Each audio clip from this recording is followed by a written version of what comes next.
Per fer un bon ús de l'aigua i no malgastar-la en les aixetes que no es poden tancar com les de l'escola, el que podem fer és...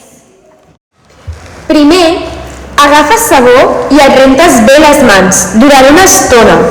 Te les fregues bé perquè no et quedin brutes. I tot això ho fas sense obrir l'aixeta. Un cop tens les mans netes, obres l'aixeta i t'esbandeixes. Després, agafes la teva cantimplora i la reomples amb l'aigua que segueix rajant. Aquesta és una bona manera d'estalviar aigua.